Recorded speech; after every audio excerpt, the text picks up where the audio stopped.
আজকে জীবনের গল্প বলার জন্য আমার সঙ্গে একজন বন্ধু রয়েছেন, পরিচিত হব তার সঙ্গে একটু পরেই। চলুন দেখা যাক কে রয়েছে আমার সঙ্গে। আপনার নামটা একটু বলেন। আমি মোসাম্মদ নার্গিস আরা। মোসাম্মদ নার্গিস আরা, মানে আপনাকে নার্গিস নামেই সবাই জানে। নার্গিস নামের অর্থটা জানা আছে আপনার? নার্গিস অর্থ ফুল। ফুল, রাইট। নার্গিস নজরুলের লেখাতে অনেক এসছে এই নামটা। যাই হোক, কোথায় থাকছেন? আমি খিলগাঁওতে থাকি। খিলগাঁওয়ে থাকেন। এমনি জন্ম জেলা? আমার জেলা চুয়াডাঙ্গা, জেলা আলমডাঙ্গা থানাতে। চুয়াডাঙ্গার লোকাল ভাষা পারেন? এটা আসলে এখন গুলিয়ে গেছে অনেক। হ্যাঁ, চুয়াডাঙ্গার লোকাল অ্যাকসেন্ট আমার খুব পছন্দের। ওরা যেভাবে বলে গিয়েছো, করেছো, খেয়েছো, একটু অন্যরকমের টানে, ওটা আমার খুব পছন্দের। যাই হোক, নার্গিস আজকে রয়েছেন আমাদের এখানে জীবনের গল্প বলার জন্য। তো ঠিক আছে, আমরা শুনি। আপনি একেবারে যেখান থেকে মনে আছে নিজের মতো করে বলুন। আমার শুরুটা 86 মানে 86 সন। তখন আমি ক্লাস 3-তে পড়ি। আচ্ছা আচ্ছা। সে সময় প্রচন্ড অনুভূতি, প্রচন্ড ভালোবাসা, পড়াশোনায় খুব ভালো করব, এই একটা নেশা নিয়ে আমি প্রতিদিন স্কুলে যেতাম। স্কুল কখনো আমি বন্ধ দিতাম না। শুক্রবারের দিন ইভেন যদি স্কুল বন্ধ থাকতো, তারপর একটা পাগলামি করে কেন বন্ধ থাকে এটা তখন বুঝতাম না, অনেক ছোট ছিলাম তো। তারপরেও শুক্রবারের দিন আমি সারাটা দিন স্কুলে গিয়ে বারান্দায় বসে বই পড়তাম। খুব বই পড়ুয়া ছিলাম। অদ্ভুত। কয় ভাই বোন ছিলেন আপনারা? আমরা 5 বোন 2 ভাই। মানে আপনি কি সবার বড়? না, আমি 4 নম্বর। 4 নম্বরে। ওকে। বাবা কি করতো? বাবা স্কুলের শিক্ষক ছিলেন। ওই স্কুলেরই? না, তাহলে বাবা অন্য প্রাইমারি স্কুলের প্রধান শিক্ষক ছিলেন। আচ্ছা। মা গৃহিণী ছিলেন। পড়াশোনার প্রচন্ড অনুভূতি নিয়েই আমার বড় হওয়া। 86 সনের পরে যখন 87 সনে আমি যখন ক্লাস 4-এ, তখন আমার প্রথম লেখা প্রকাশ হয় স্কুলের দেওয়ালিকাতে। কবিতাটার নাম ছিল বৈশাখ। মানে আপনি ওই সময় লেখালেখি করতেন? জি, তখন আমার প্রথম হাতে খড়ি লেখাই। আচ্ছা, মানে আপনার পরিবারের কেউ ছিল নাকি আপনি নিজে থেকে? কেউ ছিল না, এটা আমার স্কুলের ম্যাডাম মালিকা ম্যাডাম, উনি বেগম মালিকা, উনি আমাকে, আমাদের বাংলা টিচার ছিলেন, উনি আমার ভিতরে স্বপ্ন গেঁথে দিয়েছিলেন লেখার জন্য।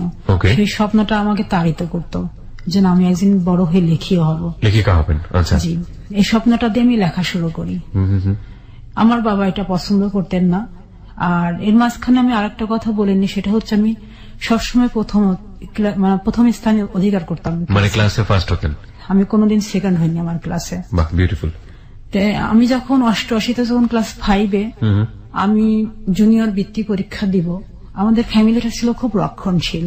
সবাই বোরখা পরতো, সবাই পর্দা করত। আমার বাবা একটা প্রাইমারি স্কুলে প্রধান শিক্ষক হবার পরও আমাকে জুনিয়র বৃত্তি পরীক্ষাতে অংশগ্রহণ করতে দেয়নি। আমাদের মেয়েরা জেলা পর্যায়ের স্কুলে গিয়ে কখনোই পরীক্ষা দিতে পারবে না, এটা তার নিষেধাজ্ঞা ছিল। এই নিষেধাজ্ঞা আমি ব্যারিকেড ভঙ্গ করেও আমি যেতে পারিনি। মানে জেলা পর্যায়ে যেতে পারবে না মানে ঠিক বুঝলাম না, মানে ঘরের বাইরে হতে পারবে না? মানে আমি স্কুলে যেতে পারবো ঠিক আছে, কিন্তু আমাদের তখন পরীক্ষাগুলি চলতে হচ্ছে জেলা স্কুলে। আমাদের মানে পোপারে যে স্কুলগুলো ছিল সেখানে আমাদের কোনো মানে এই ধরনের পরীক্ষাগুলি নেওয়া হতো না। এত ছোট মেয়ে স্কুলে গেলে বা জেলা স্কুলে গেলে সমস্যাটা কোথায়? এটা আমি তখন, বাবা কি খুব রক্ষণশীল ধার্মিক প্রকৃতির ছিলেন? হ্যাঁ, ধার্মিক প্রকৃতির ছিলেন। আর এর মাঝখানে আরেকটা কথা বলেনি, সেটা হচ্ছে আমি যখন ক্লাস 5-এ তখন আমার প্রথম চোখের অসুখ ধরা পড়লো। আমি বোর্ডের লেখাগুলো কিছু দেখতাম না। আমি যখন স্যাররা আমাকে অঙ্ক করতে দিতেন, আমি অঙ্ক করতে পারতাম না। ওই সময় আমার চোখে প্রথম আমার ডিফেক্ট ধরা পড়লো। আমার বাবাকে আমি বলেছিলাম আমার চোখ দেখানোর জন্য, তো বাবা বললো যে আমি যদি মেয়েকে চশমা দেই চোখে, তাহলে আমার মেয়ের আর কখনো বিয়ে হবে না। এই একটা কুসংস্কার, হীনমন্যতা নিয়ে সে কখনোই আমার চোখের ডাক্তারের কাছে নিয়ে যায়নি। এই অবস্থায় আমি 8ম শ্রেণী পর্যন্ত আমি দিনপাত করলাম। যখন আমি 90 সন ক্লাস 7-এ, তখন আমি আমাদের স্কুলের অ্যানুয়াল স্পোর্টসে আমি দাবাতে চ্যাম্পিয়ন হই। আমার ছোটবেলা থেকে দাবায় হাতে খড়ি আমার চাচার কাছে। চাচারা খুব ভালো দাবা খেলতেন, মামারা দাবা খেলতেন, এটা দেখে দেখে আমি শিখেছিলাম।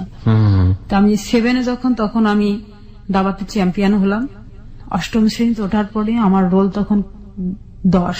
দাবাতে চ্যাম্পিয়ন হল মানে কোন দাবাতে, কি কম্পিটিশনে চ্যাম্পিয়ন হল? এটা অ্যানুয়াল স্পোর্টসে। স্কুলের? আচ্ছা, স্কুলে আমি চ্যাম্পিয়ন হলাম। হওয়ার পরে আমি যখন 8ম শ্রেণীতে, আমার রোল তখন 10 ক্লাসে, যেহেতু আমি মাধ্যমিক স্কুলে চলে গেছি।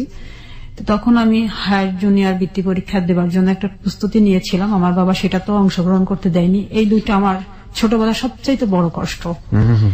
তারপরে আমি নিয়মিত স্কুলে যাওয়া শুরু করলাম, পড়াশোনাও করি। হঠাৎ এটা সন ছিল আগস্টের 15 তারিখ। আমার বড় চাচার বড় মেয়ে মারা গেলেন। ওই মৃত্যু বাড়িতে আমাকে দেখতে আসে।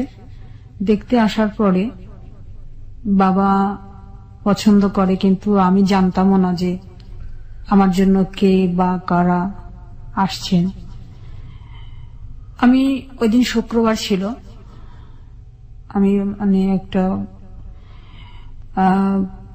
বিভূতিভূষণ বন্দ্যোপাধ্যায়ের গল্পের বই পুঁই মাছা, ওটা আমি পড়ছিলাম ঘরে বসে। আমার ছোটবেলা থেকে গল্পের বই পড়ার প্রতি খুব নেশা ছিল। পড়তে পড়তে আমার মা আমাকে ডাক দিলেন। ডাক দেওয়ার পরে বলল যে পড়া বাদ দিয়ে তুমি এদিকে আসো। আমি গেলাম। বলল তোমাকে সাজতে হবে, পোশাক পরতে হবে। আমি বললাম কেন, আমি তো পোশাক পরেই আছি, নতুন করে কেন আমি পোশাক পরবো? বললো যেটা বলছি সেটা করো, কথার অবাধ্য হবে না।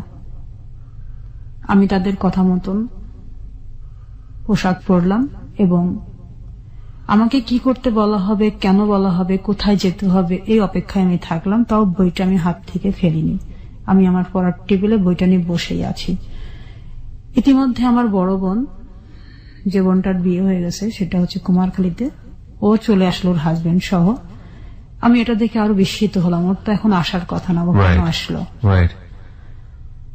ও আমাকে কিছু বলে না, শুধু হাসে। ওর হাসির অর্থ আমি তখন বুঝিনি, কারণ তখন তো আমি অনেক ছোট। কোন ক্লাসে পড়ছেন যেন? তখন ক্লাস 8-এ। ক্লাস 8-এ পড়েন, রাইট। তারপর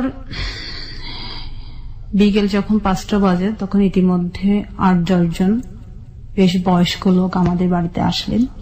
তাদের আসার অর্থটাও আমি বুঝিনি। তখন মাসে একটা করে সিনেমা হতো। আমাদের বাড়িতে একটা সাদা কালো টেলিভিশন ছিল। আমরা সিনেমা দেখার জন্য খুব উৎসুক থাকতাম, যে মাসে তখন একটা সিনেমা হতো, মিস করতাম না। টেলিভিশনের ঘরে যখন যাব, তখন আমাদেরকে যেতে দেওয়া হয় না, এখানে যেতে হবে না, সিনেমা দেখতে হবে না। শুক্রবার ছিল না? হ্যাঁ হ্যাঁ, বিটিভিতে সিনেমা দেখাতো, জুমার নামাজের পরপরই শুরু হয়ে যেত মোটামুটি। হ্যাঁ, ওই সময় আমরা সিনেমা দেখার খুব উৎসুক ছিলাম। ছোট ছোট ভাই বোন গুলো মিলে আমরা দেখতাম। যেহেতু 8-10 বাড়িতে কোনো টেলিভিশন ছিল না, বিধে অনেক সবাই ভিড় জমাতো। গ্রামে এই সিনারিটা এখনো বোধহয় দেখা যায়।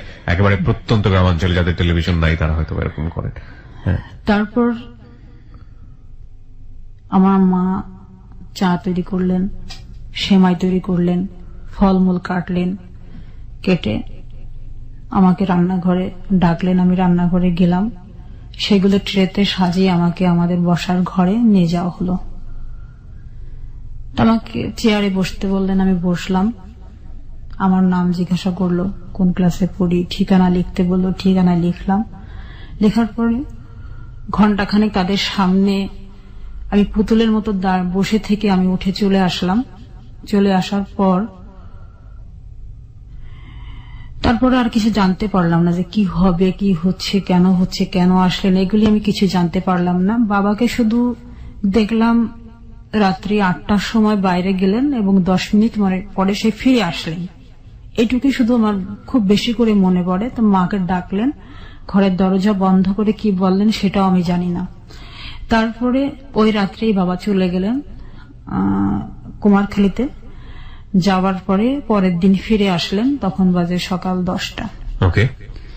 ফিরে আসার পর কুমারখালী কোথায় ছিল? এটা কুষ্টিয়ার কুমারখালী।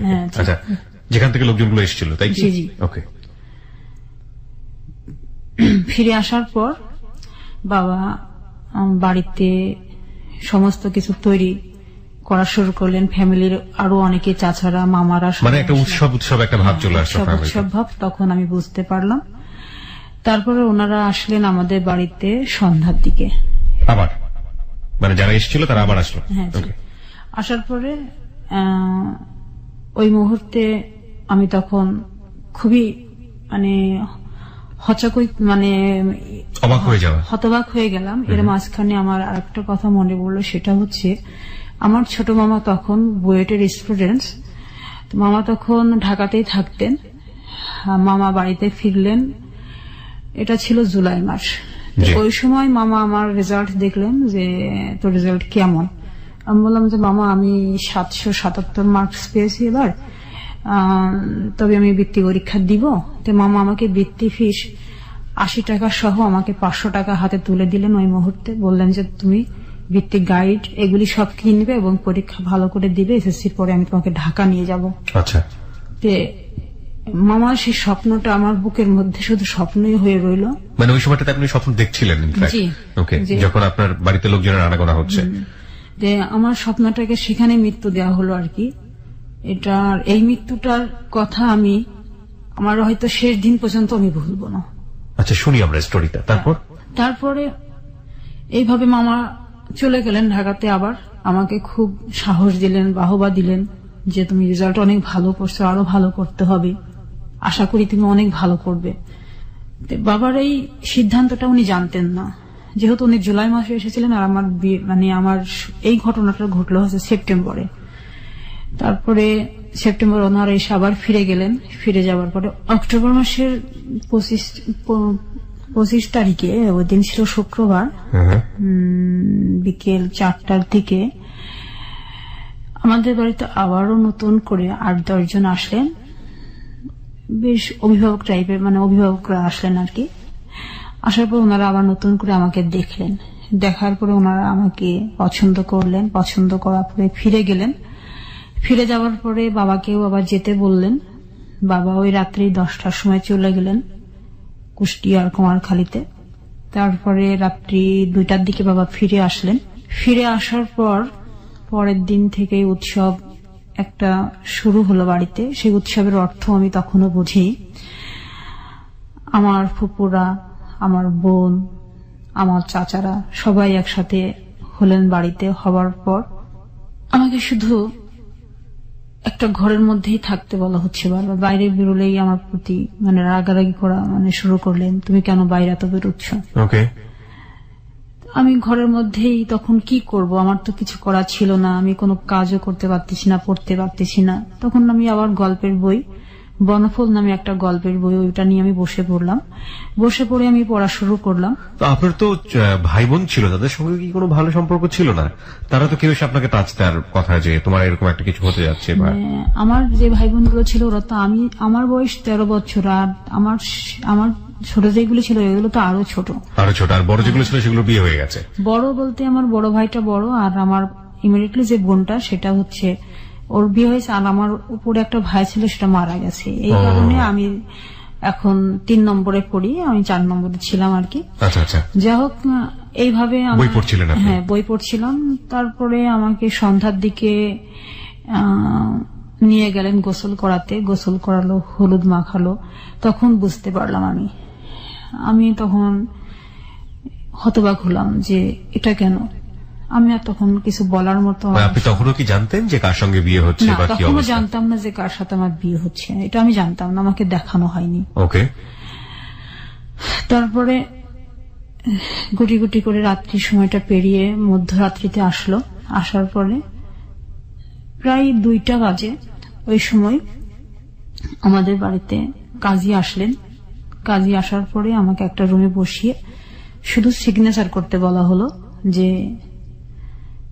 এই যে বইটা থাকে ওই বইটাতে সিগনেচার করা হলো যে তুমি এখানে সিগনেচার করো। সিগনেচার করে নিয়ে গেলেন। নিয়ে যাওয়ার পরে আপনি সিগনেচার করে ফেললেন? হ্যাঁ, আমি করে ফেললাম। আমি লেখা পড়া এগুলিতে খুব উস্তাদ, আমি এটা বুঝি নাই, দেখি নাই যেটা কি জিনিস। একটা ওই যে বিয়ের যে ভলিউমটা থাকে ওটাতে সিগনেচার করতে বললেন, আমি সিগনেচার করলাম। তারপরে নিয়ে চলে গেলেন। চলে যাওয়ার পরে আমাকে নতুন শাড়ি পরানো হলো। হওয়ার পরে আমাকে তখন কবুল বলানোর জন্য বারবার আমাকে খুব তাগিদ দেওয়া লাগলো। আমি কিন্তু বলতেছিলাম না যে আমি বিয়ে করব না। আমার বাবা আমাকে ঠাস করে একটা চড় দিয়ে দিলেন, তখন আমি বলতে বাধ্য হলাম। তারপরে এইভাবে আমার বিয়েটা হয়ে যায়। রাত্রিটা পার হবার পরে সকালবেলা আমাদেরকে বিদায় দিল। বিদায়ের মুহূর্তে আমি শুধু এক নজর দেখেছিলাম, কিন্তু কথা তো তখন বলতে পারি না, কথা বলার কথাও না। যে যাহাকে আমি চিনি না তার সাথে আমি কেন কথা বলবো। আমাদের গাড়িতে তুললেন, নিয়ে গেলেন। আমার নানি আমার সাথে গেলেন। আমার নানি তখন বেশ শরীরের দিক থেকে তার বাঁধন ভালোই ছিল। যাওয়ার পর দুপুরের দিকে আমার শ্বশুর বাড়িতে মানে আমি যতদূর বুঝতে পারছি যে তখন পর্যন্ত আপনি ভালোভাবে জানেন না যে আপনার বর আসলে কে। এক নজর যাকে দেখলেন উনি আপনার বর। হ্যাঁ, আমি বরের বেশে আছে এইটুকুই আপনি দেখলেন। মানে মানুষটা কে কি কিছু জানেন না, আপনি তখন কথাও হয়নি আপনার সঙ্গে? কথাও হয়নি আমার সাথে। ওকে। তারপরে আমি যখন ওদের বাড়িতে গেলাম, যাওয়ার পর আমাকে উঠানে বসানোর পর গ্রামের অনেক মানুষ দেখতে আসলেন, দেখলেন, চলে গেলেন। মানে সন্ধ্যা পর্যন্ত ওদের বাড়িতে অনেক উৎসব আমেজ চলছে, যে নতুন বোন এসছে, ছোট ছেলের বউ। আমার শাশুড়িও খুব আমাকে দেখে খুব পছন্দ করছেন, উনি বুকে আমাকে জড়িয়ে ধরলেন। কেউ কারোর সাথে পরিচয় করিয়ে দিচ্ছে না যেটা তোমার শাশুড়ি হয়? আমার শাশুড়ির পরিচয় করিয়ে দিলেন। ওই সময় আমি চিনলাম যেটা আমার শাশুড়ি। আর আমার ননদ ছিল 9 জন ননদ সেই সময় উপস্থিত ছিলেন। 9 জন ননদ আসলেন। তা আমার মানে ভাসুর ছিল শুধু একজন, উনি চিটাগংয়ে থাকতেন, উনি তখন এসে পৌঁছাননি। আচ্ছা আচ্ছা। উনি তখনও যখন পৌঁছান, উনি রাস্তাতে আসেন, চিটাগং থেকে আসবেন, তারপরে বিয়েতে আরো উৎসব শুরু হবে আর কি। আচ্ছা। এটা তো হঠাৎ বিয়ে, মানে সেরকম প্রিপারেশন তো কোনো কিছু ছিল না বিয়ের। ওকে। তো গ্রামে গিয়ে আপনি কি দেখলেন? আপনি তো একটা বাড়ির মধ্যে ছিলেন, ওদের বাড়ি ঘর এগুলো কেমন, কি দেখলেন? ওদের বাড়ি ঘর অনেক বড়। কারণ এখানে একটু বলে নি যে আমার শ্বশুরদের চা বাগান ছিল, খাগড়াছড়ি আব্দুল জব্বার চা বাগান, ওনারা ওই চা বাগানের মালিক। এবং অনেক বনিদি, আসলে এদের অনেক টাকা পয়সা, জুলুস, অনেক কিছুই ছিল। তারপরে রাত্রিবেলা খাওয়া দাওয়ার পরে আমাকে বাসর ঘরে দিবে। আমি ভয়ে যেতে পারিনি, আমি খুব কান্নাকাটি করতেছিলাম। এই মাঝখানে আপনার হাজবেন্ডের সঙ্গে আপনার কোনো কথা হয়নি? কথা হয়নি আমার সাথে। উনি আমাকে রেখেই উনি ওনার এয়ারগান নিয়ে উনি বেরিয়ে গেছেন ঘর থেকে। এয়ারগান নিয়ে? আচ্ছা। উনি খুব পাখির নেশা ছিল, পাখি শিকারের। আমি শুনলাম আর কি যে ও তো এয়ারগান নিয়ে বেরিয়ে গেছে। সবাই বলছে বউকে দেখছি, বরকে একসাথে দেখবো, এরকম অনেকেই বলছিল। তখন আমার এক ননদ বলল, তো ছোট ভাই তো চলে গেছে এয়ারগান নিয়ে। এইটুকু আমি শুধু আমার কানে আমি শুনেছিলাম। তখন ওই ছোট ভাইকে আপনার ভালো করে দেখা হয়নি, মানে আপনার হাজবেন্ডকে ভালো করে দেখা হয়নি? তারপরে খাওয়া দাওয়া হলো, রাত্রি যখন 10টা বাজার পরে তখন আমাকে বাসর ঘর, যেটাকে বলা হয় বাসর ঘর, সুন্দর করে সাজানো হয়েছে, সেখানে আমাকে রেখে ওরা চলে গেছে। চলে যাওয়ার পরে আমি খুব ভয়ে, তখনও সে ফেরেনি, আমি খুব ভয়ে আমি ওই ঘরে না থেকে আমি আমার শাশুড়ির ঘরে চলে আসি। আমি কান্নাকাটি করতেছিলাম খুব। তো শাশুড়ি বলল, ছোট মানুষ, ওকে আর আজকে বিব্রত করার দরকার নেই, আমি আমার কাছে রাখি, ও আসুক, তারপর আমি দিয়ে আসবো। একা একা ঘরে ভয় পাচ্ছে, আমি দিয়ে আসবো আমার ছেলের কাছে। আমার শাশুড়ি ওই সময় আসলে উনি কুষ্টিয়া মোহিনীমিল মহিলা যে স্কুলটা ছিলেন, ওই স্কুল থেকে উনি 1921 খ্রিস্টাব্দের উনি এসএসসি পাস আর কি। উনি খুব মানে ওই সময় উনি খুব আধুনিক ছিলেন আর কি, আধুনিক ছিলেন। তো ছেলের সাথে ওনার খুব বন্ধুত্বমূলক সম্পর্ক ছিল ওনার ছেলের সাথে। আমি বললাম যে আমি খুব ভয় পাচ্ছি মা, আমি যাব না। কেন যাবে না তুমি? আমিও তো ছোট সময়, আমিও তো এই সংসারে এসেছি। আমাকে বুঝালেন উনি, আমি তখন বুঝ মানি না। তারপর উনি যখন আসলেন তখন প্রায় রাত্রি 12টা বাজে। আচ্ছা। আমার শাশুড়ি একটু বকলেন যে তুই বিয়ে করে রেখে চলে গেছিস, রাত্রি 12টার সময় কেউ ঘরে আসে? তখন সে বলল যে তুমি তো জানোই মা, আমি সাধারণত রাত্রি 12টা 1টার আগে কখনো ঘরে ফিরি না, এটা তোমার কথা বলার তো কোনো দরকার নেই।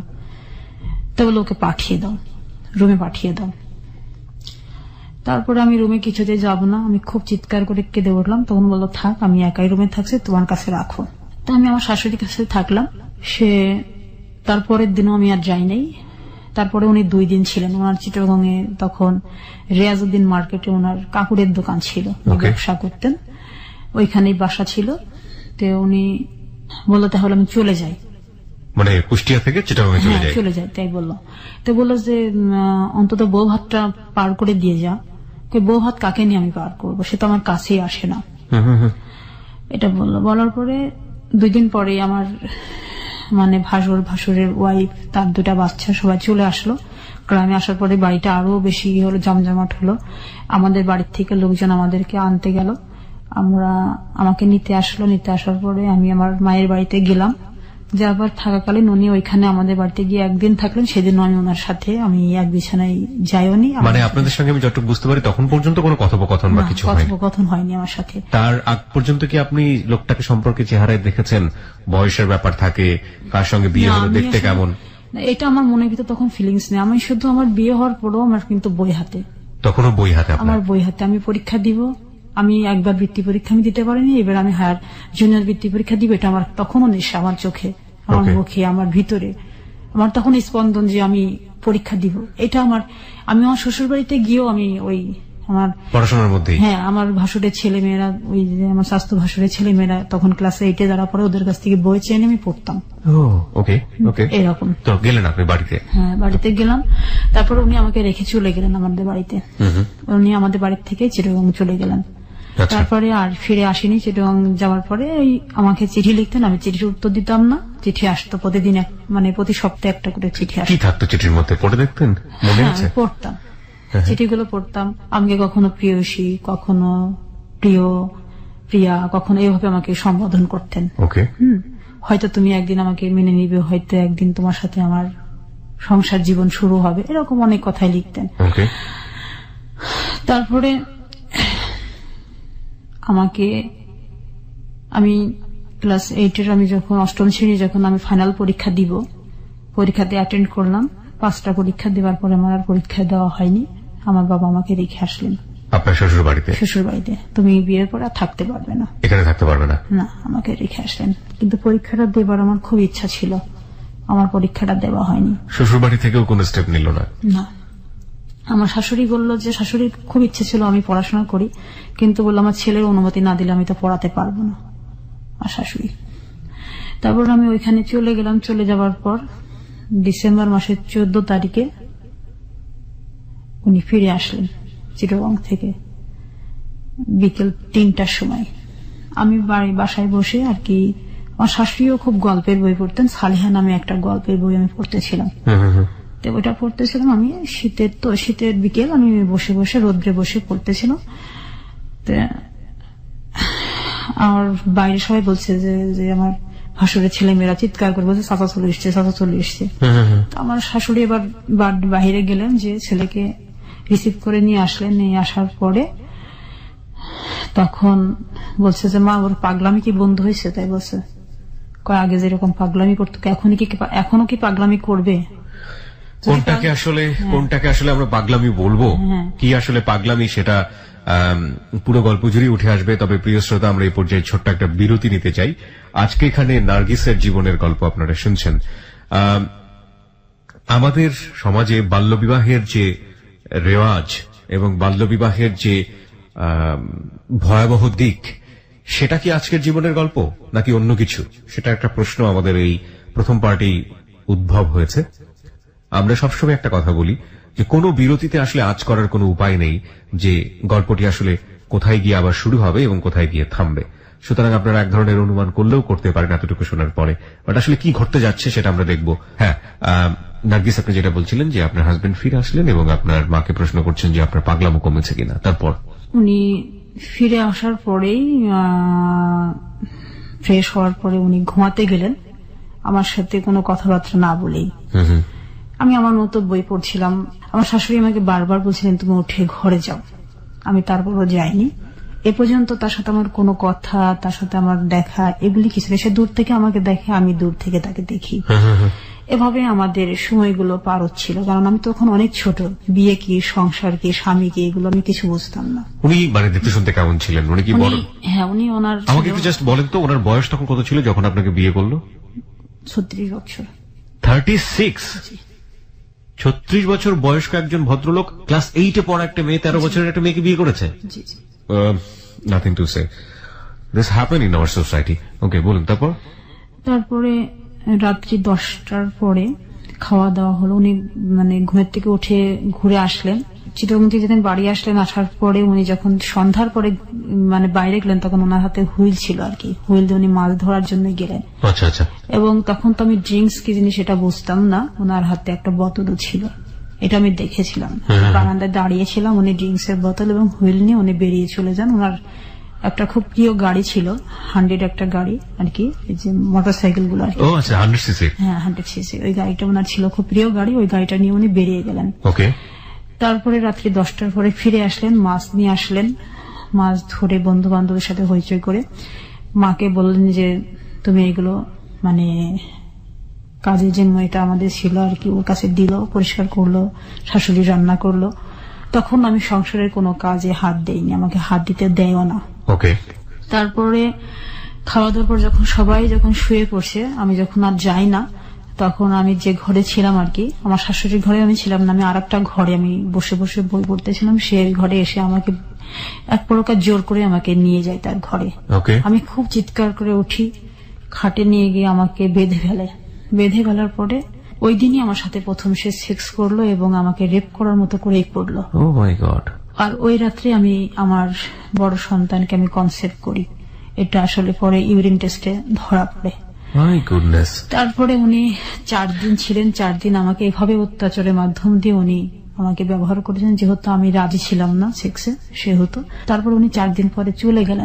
এই যে ক্লাস 8-এ যখন আপনি আছেন, তার আগ পর্যন্ত আপনি কি জেনেছেন ব্যাপারগুলো? কেউ আপনাকে বলেছে? আপনার ফ্যামিলির কেউ স্বামী স্ত্রী সম্পর্কটা আসলে কি? কখনোই বলেনি। কেউ আপনাকে বলেনি? আপনার শাশুড়ি যে এত আধুনিক মনস্ক ছিল, সেও কখনো বলতে গেছে, কিন্তু আমি শুনতে চাইনি। আমার ওইগুলি মাথার মধ্যে নিতাম না কখনো। আমার ভালো লাগতো না এগুলো শুনতে। আমার শুনতে ভালো লাগতো না, আমার শুধু পড়তেই ভালো লাগতো। আমি পড়তাম, আমি তখন ছোট ছোট গল্প লিখতাম, কবিতা লিখতাম, আমি ওইগুলির মধ্যেই মগ্ন থাকতাম। সাহিত্য মনা ছিলাম তো, এই জন্যই। এইভাবে সে আমাকে 4 দিন ইউজ করার পরে সে ফিরে গেলেন, সে তার কাজে ফিরে গেলেন। আর যখন আমাকে সে বিয়ে করলেন, অলরেডি সে 4টা দেশ ভ্রমণ করা আর কি, সে কুয়েত থেকে ফিরে এসে আমাকে বিয়ে করেছেন। মানে 7 মাসের মাথায় বিয়ে করে, কুয়েত থেকে ফিরে এসে 7 মাসের মাথায় আমাকে বিয়ে করেন। তাহলে তো সে অনেক অ্যাডাল্ট এবং অনেক ম্যাচিউর ছিল, যে এই কারণে এক্সপিরিয়েন্স থাকা স্বাভাবিক। তারপরে আমি পরের মাসে আমি যখন আমার বমি হওয়া শুরু হলো, তখন আমি বুঝি না যে আমার কেন এরকম হচ্ছে। আমি শাশুড়িকে বললাম, শাশুড়ি খুব খুশি। শাশুড়ি আমাকে ডাক্তারের কাছে নিয়ে গেলেন, আমাদের মানে ফ্যামিলি যে ডক্টর ছিলেন ওনার কাছে আমাকে নিয়ে গেলেন। নিয়ে যাওয়ার পরে তারপর উনি আমাকে দেখলেন, ইউরিন টেস্ট করলেন, করার পরে বললেন যে শাশুড়িমা তো কনসেপ্ট করে গেছে, এখন এতটুকু বয়সে কি বাচ্চা রাখবেন কি রাখবেন না, অ্যাবর্শন করে ফেলেন।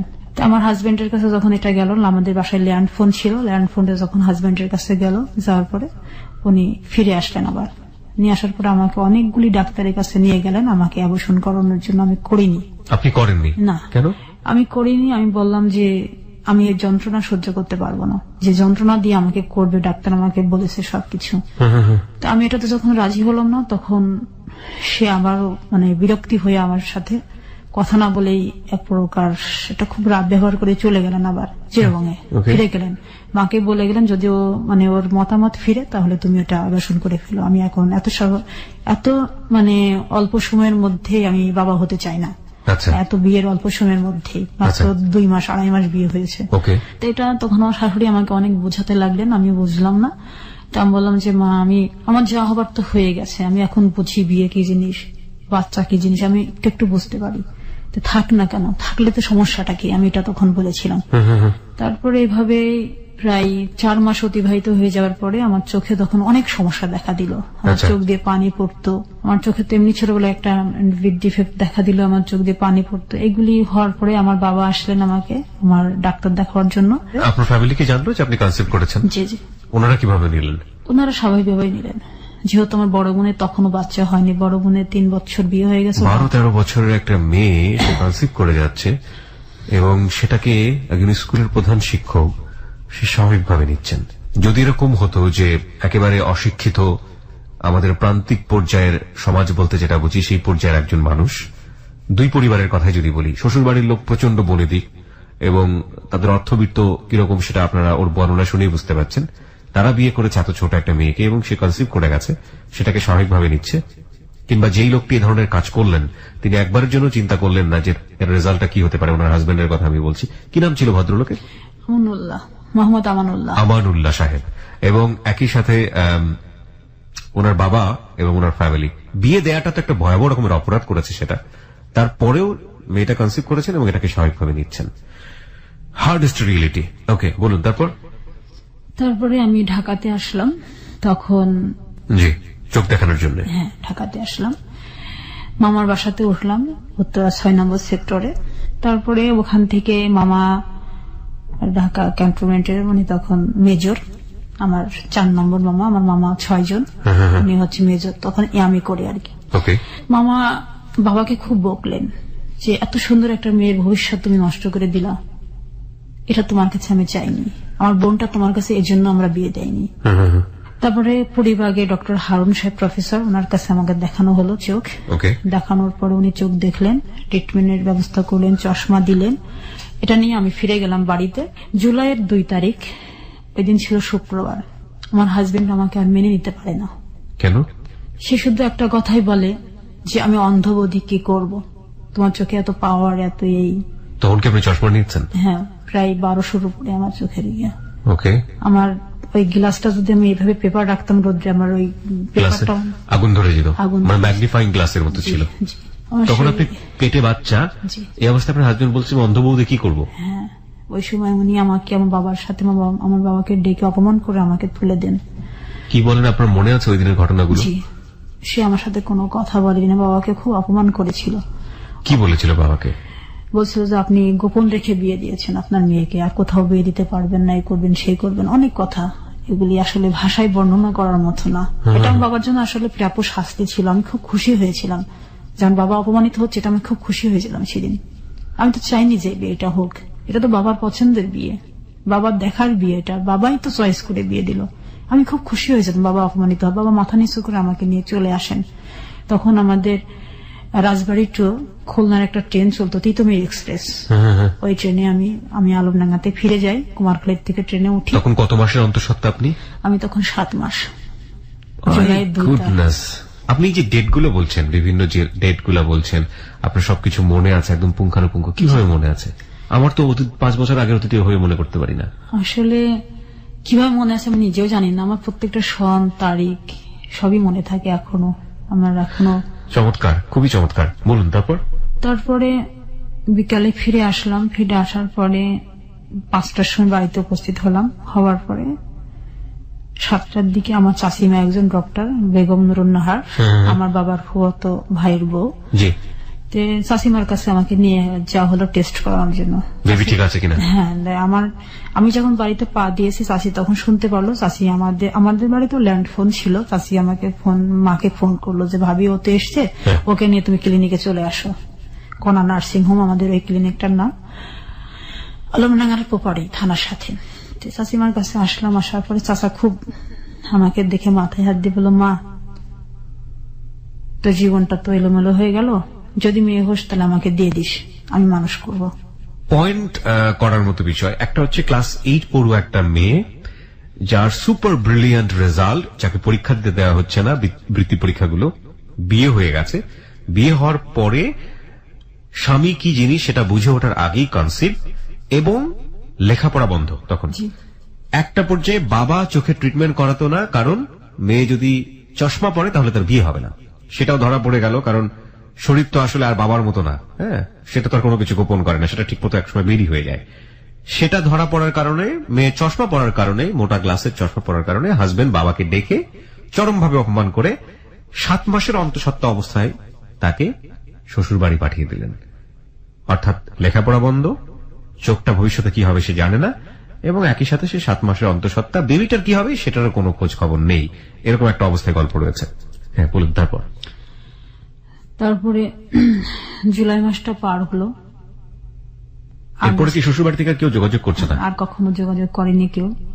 তবে একরকম আমাদেরকে ভুলেই গেল আর কি।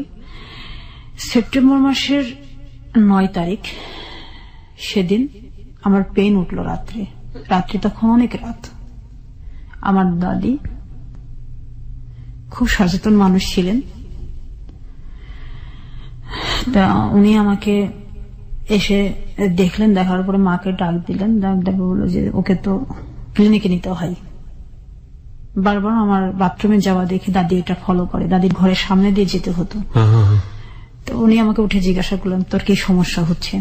আমার দাদি কেমন যেন লাগছে, পেটের ভিতরে চিনচিন করে। তো উনি অনেক ডেলিভারি নিজেই করেছেন ওনার জীবনে। তো উনি আমার জরায়ুতে হাতে গ্লাভস তো বাড়িতে সবসময় থাকতো। দাদি আবার হাতে গ্লাভস পরে আমার ওই পজিশনটা দেখলেন, দেখার পরে বললো যে মনে হচ্ছে যে কাল পরশুর মধ্যে এটা হবে, তারপর ও বৌমার কাছে নিয়ে যাই। আচ্ছা, ডাক্তারের কাছে নিয়ে যাই। হ্যাঁ, তাই বললো। তারপরে ওই রাত্রেই আমরা ক্লিনিকে চলে গেলাম। চাচি উপর থেকে, বাসা উপরে ছিল, উপর থেকে নিচে আসলেন। আসার পরে বললো যে, মাকে বললো যে ভাবি এখনো হয়নি, এটা এরকম হতে পারে এই স্টেপে, এরকম সময় এরকম সিচুয়েশন গুলি হয়। তারপর একটা আল্ট্রাসাউন্ড করে আমি দেখি। পরের দিন আল্ট্রাসাউন্ড করলো, করার পরে আমাকে সেলাইন দিয়ে ফেলে রাখলো আর কি। বললো যে বাসায় যাওয়ার দরকার নেই, এখানেই থাক।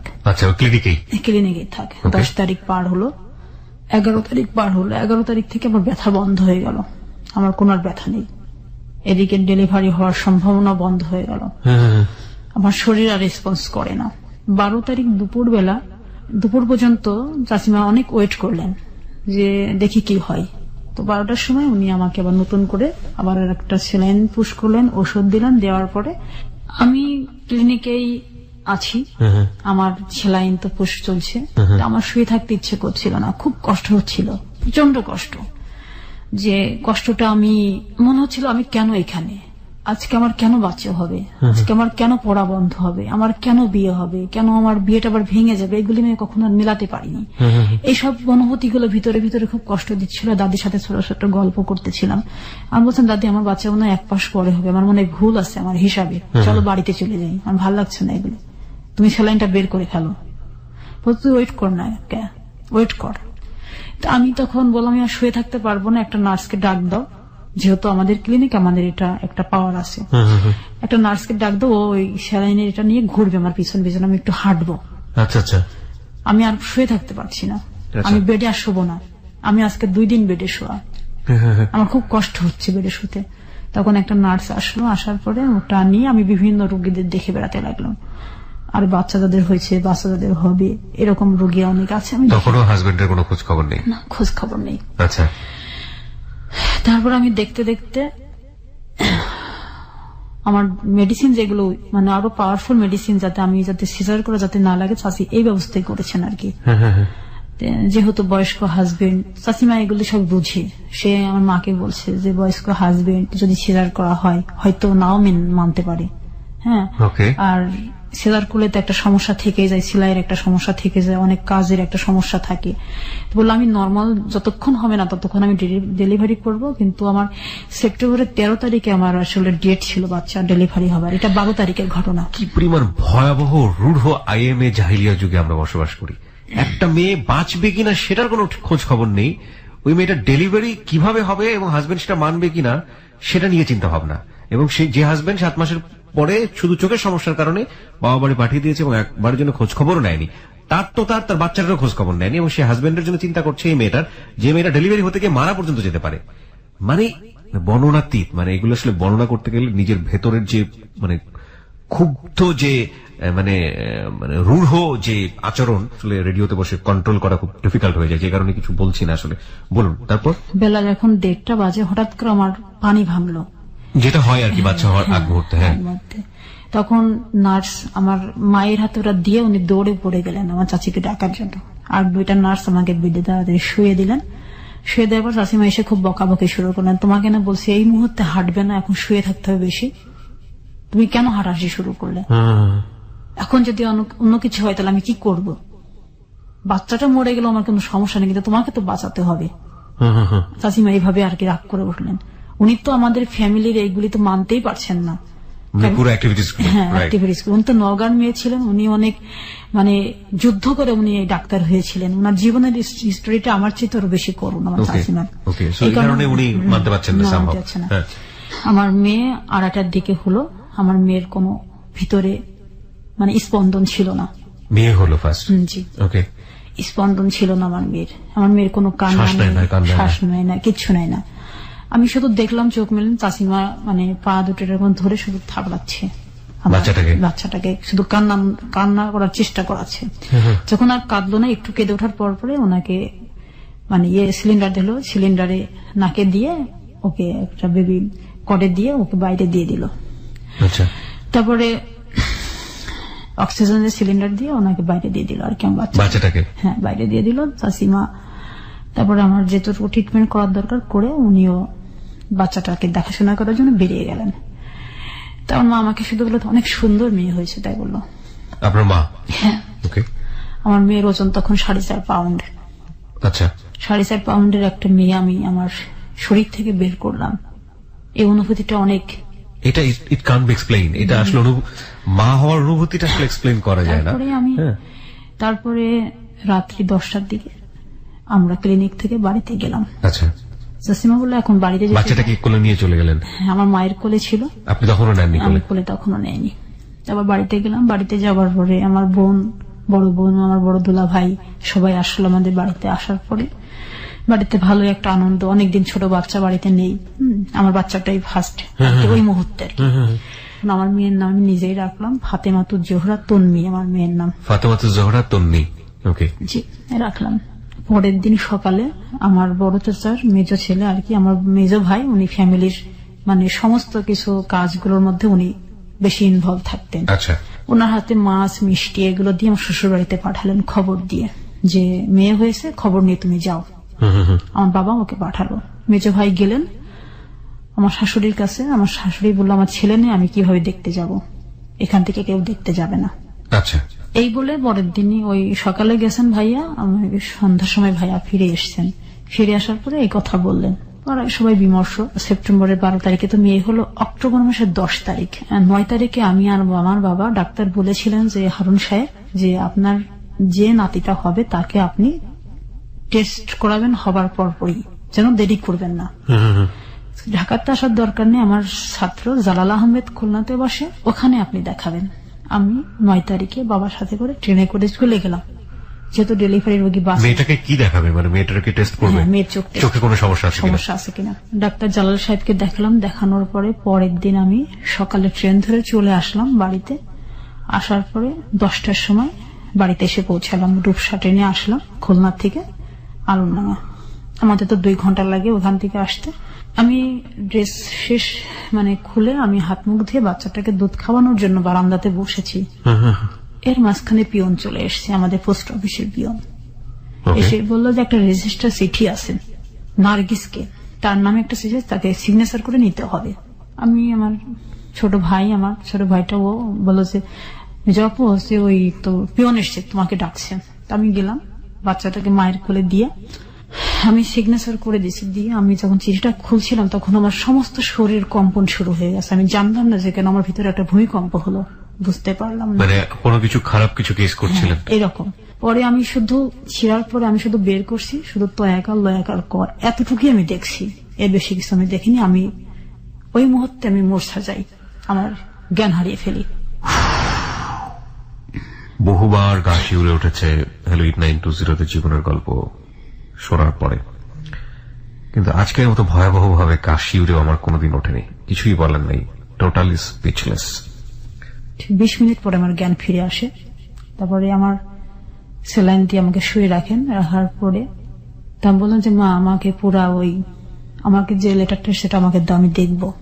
দেখলাম ওখানে লেখা আছে যে আমার শ্বশুর বাড়ির লোকজন আমাকে না জানিয়ে তাদের অন্ধ মেয়ে আমার সাথে বিয়ে দেয়, এবং ওই যে সন্তানটা হয়েছে সন্তানটা আমার না, এই সন্তানটা তার ভালোবাসার কোনো ফসল, এবং এই অবৈধ সন্তানের বাবা আমি হতে চাই না, এই কারণে আমি তাকে ডিভোর্স দিচ্ছি।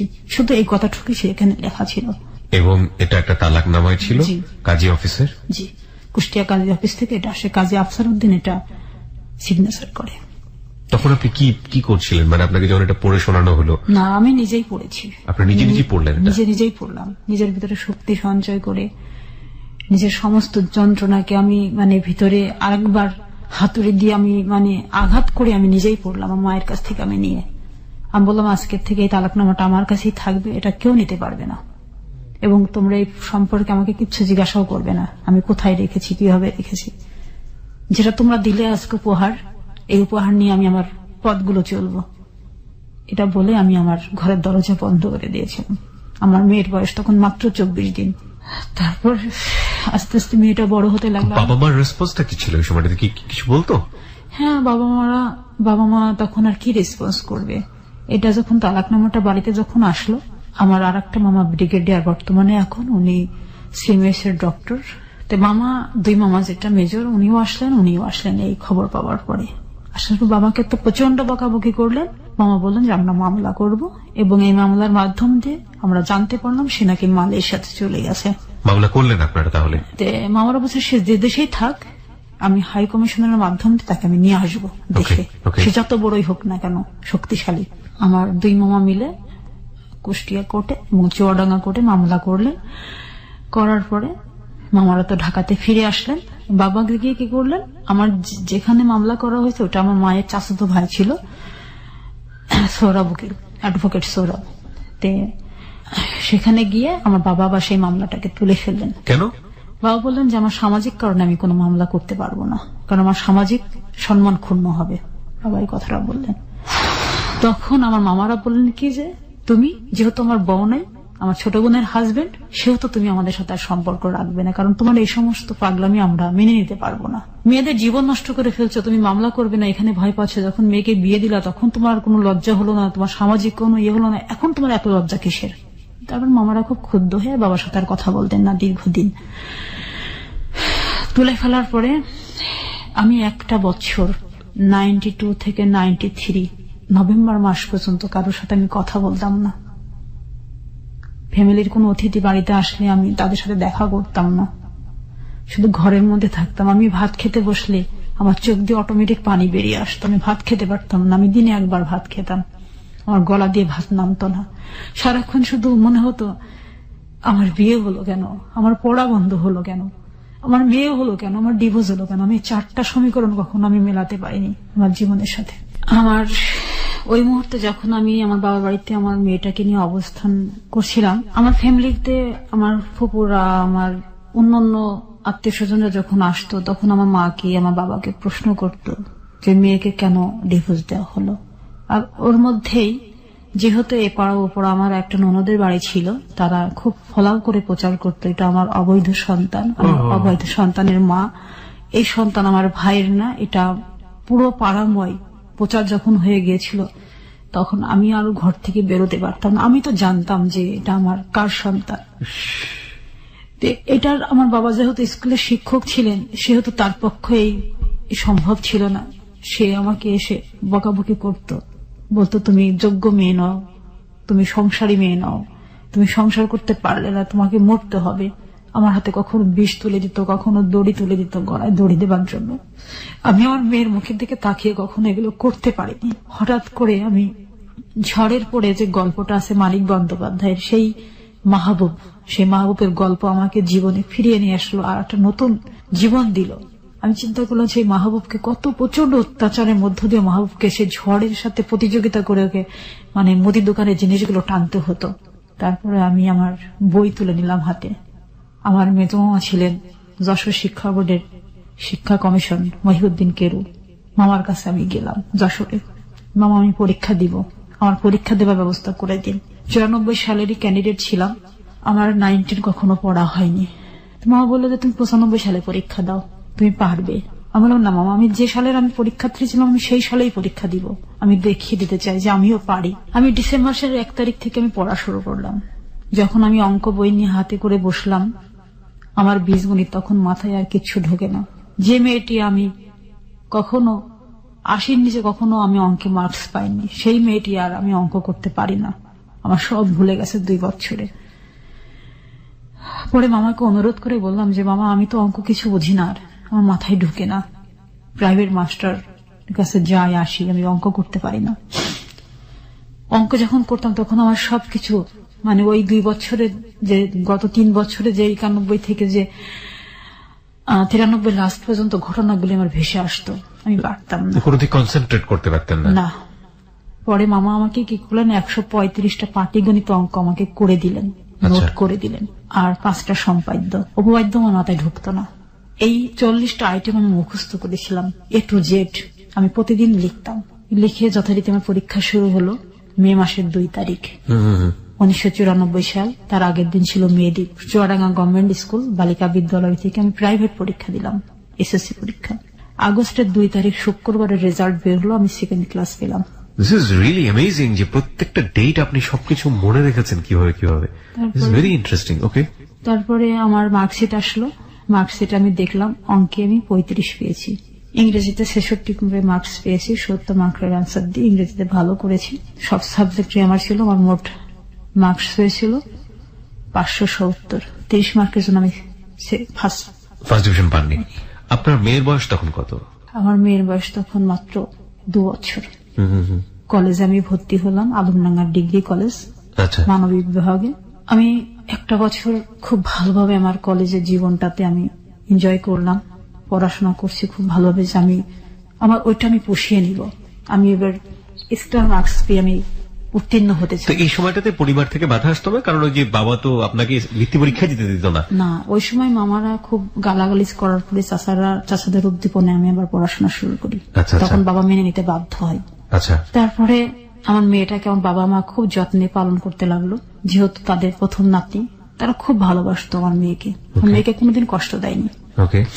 আমি যখন কলেজে ভর্তি হলাম, হওয়ার পরে কলেজে যখন পড়াশোনা করি, এই কলেজে পড়াকালীন আমি একটু খেলাধুলা মনা এবং সাংস্কৃতিক মনা ছিলাম।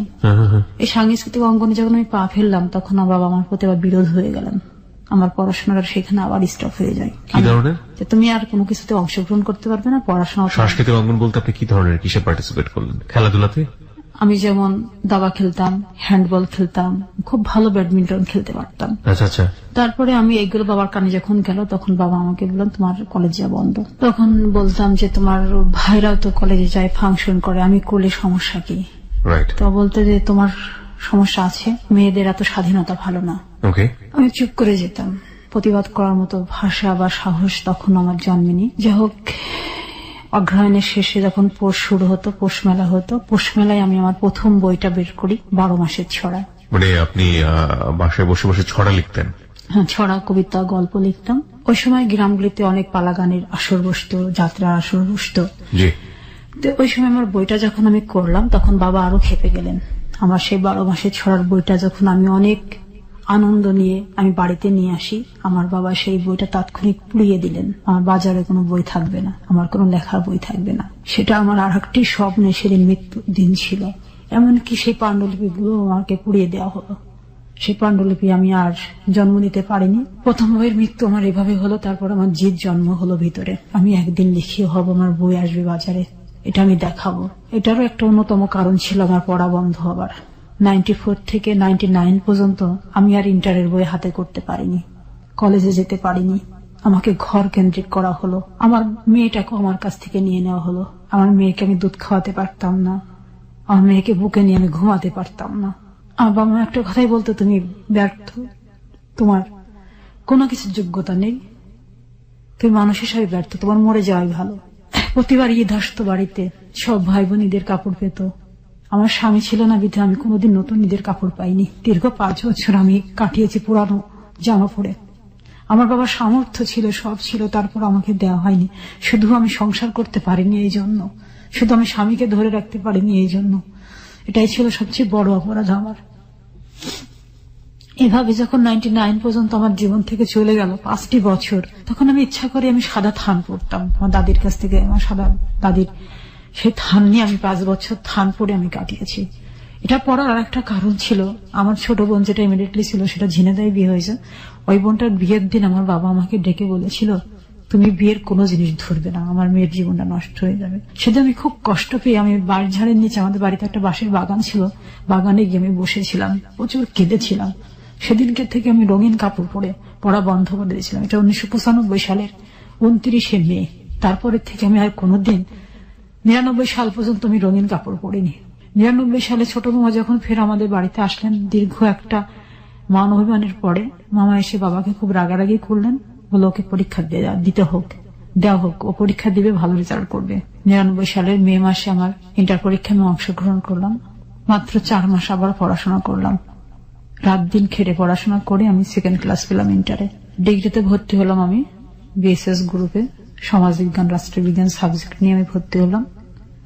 বিএ ফার্স্ট ইয়ারে যখন আমি কুষ্টিয়া গভর্নমেন্ট কলেজে ক্লাস করি, প্রতিদিন ট্রেনে যেতাম, সকালের ট্রেনে, আমি বিকালের ট্রেনে ফিরে আসতাম ক্লাস করে। মেয়েটা বাসায় থাকতো, আমার মায়ের কাছে, আমার বোনদের কাছে থাকতো। মেয়ে তো তখন বড় হয়ে গেছে, বাবার কথা বলতো না? না, কখন বাবার কথা জিজ্ঞাসা করিনি। বাবার কোন স্মৃতি ওর তো জানা নেই সেই সময় পর্যন্ত, না, ওর তো কিছু জানা নেই। 99 সালের বিয়ে ফার্স্ট ইয়ারে যখন স্টুডেন্টস, তখন 16 ডিসেম্বর আমার মা পিঠা বানাচ্ছিল। ওই মুহূর্তে বাড়িতে ফোন আসলো যে আমার ওই হাজবেন্ড মালয়েশিয়া থেকে ফিরে আসছে, সে আমাকে নিতে আসবে। এইটুকু শুধু খবর শুনলাম আমি। আমার দুলাভাইয়ের কাছে এটা জানিয়েছে যে আমি ভুল করেছি, আমার বউ এবং মেয়েকে আমি নিয়ে যাব, আমাকে যেন ক্ষমা করা হয়। সে 7 বছর পরে মালয়েশিয়া থেকে ফিরে আসলো। সেই সময় সে আমাকে তো ফেলে চলে গেল, সে মালয়েশিয়াতে চলে গেছিল গোপনীয় ভাবে, কেউ জানতো না। তারপরে সে 17 ডিসেম্বরে সকাল 10টায় আমাদের বাড়িতে আসলো। আসার পরে আমার বাবা আমাকে বলল তোমাকে যেতে হবে। আমি বললাম আমি যাব না। যেটা আমি যে অধ্যায়টা একবার আমি ভুলে গেছি সেই অধ্যায়টা আমি নিয়ে আর, মানে এত ঝড় পাড়ি দেওয়ার পরে আবার সেই ঝড়ের মুখে ফেলে দিচ্ছে। হ্যাঁ, আমি সেখানে আর যাব না, আমি যেতে চাই না। আমার একটা মেয়ে আছে, আমি পড়াশোনা করতে চাই। আমি যদি বিয়ে ভালো রেজাল্ট করি তাহলে আমি ল ভর্তি হব, আমি যদি লতে ভালো রেজাল্ট করি তাহলে আমি ব্যারিস্টার হব। আমি আমার মতো মেয়েদের পাশে গিয়ে আমি দাঁড়াতে চাই ব্যারিস্টার পাশ করে। এটা আমার পরের স্বপ্ন আমি গেঁথে নিয়েছিলাম মনের ভিতরে, এবং সেই মন্ত্রটা নিয়ে আমি কাজ করছিলাম। তারপরে সকাল 10টা থেকে প্রায় বিকেল 4টা পর্যন্ত অনেক আলোচনা, অনেক মিটিং হলো বাড়িতে। আমাকে কেউ রাজি করাতে পারে না ফ্যামিলির। আর আমার চাচারা আসলেন, চাচারা বললেন যে এভাবে তো দেওয়া যায় না, যেটা ডিভোর্স হয়ে গেছে, তারপরে তো একটা নিয়ম আছে, নিয়মের বাইরে তো কিছু করা যায় না, তো তুমি নিয়মের বাইরে কেন কাজ করছো? তারপরে মামাদের কাছে সাজেশন নেওয়া হলো। মামারা বললো আমরা কোনো সাজেশন দিতে এখন পারবো না, কারণ সাজেশন দেওয়ার আগেই তুমি সবকিছু নষ্ট করে ফেলেছো। আমাদের কাছে সাজেশন নিলে এখন লাভ হবে না, আর আমরা এর মধ্যে থাকতেও চাই না। যেহেতু তুমি মামলাটা সেই সময় তুলে ফেলেছিলে, পুনরাবৃত্তি একটা একই ঘটনার ঘটুক এটা আমরা চাই না। ঢাকার থেকে তারা জানিয়ে দিল, তারা কেউ গেল না। তারপরে আমার মেজো চাচা তখন বাড়িতে ছিলেন, চাচাকে ডেকে আনা হলো। চাচা আমাকে বললো যে দেখ মা, তোর তো জীবন তো নষ্টই হয়ে গেছে, তোমার একটা সুন্দর ফুটফুটে মেয়ে আছে, মেয়ের বাবা দরকার, মেয়ের একটা পরিচিতি দরকার। চাচা অনেক বোঝালেন। তা বললাম চাচা তুমি কি পারতে তোমার মেয়েকে এভাবে বড় করতে? তুমি কি পারতে তোমার মেয়ে হলে ওইখানে পাঠাতে?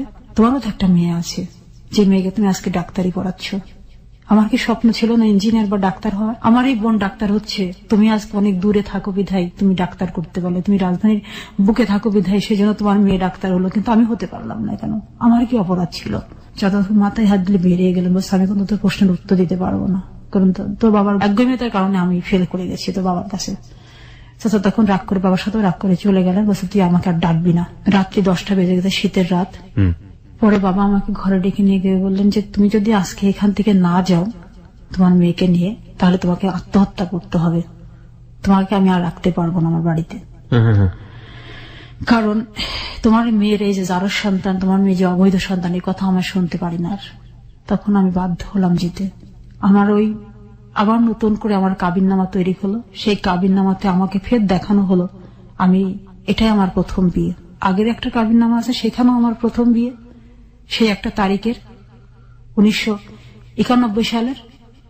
আবার সেই 1999 সালে ফিরে এসে আমাকে আবার সেই একই হাজবেন্ড, একই ঠিকানা, আবার একই কাবিননামা, আমার প্রথম কাবিননামা, কিন্তু মাঝখানে একটা সন্তান। এটা নিয়ে আমাকে আবার ফিরে যেতে হলো সেই হাজবেন্ডের বাড়িতে। আবার ফিরে গেলাম সংসারে, এবং সেই রাত্রে সে আমাকে তার আসল রূপ দেখালো। সে বলল আমি তোমাকে শুধু ইউজ করার জন্য বিয়ে করেছিলাম, সংসার করার জন্য না। এই ধরনের কথা সে আপনাকে বলল? হ্যাঁ, বলল।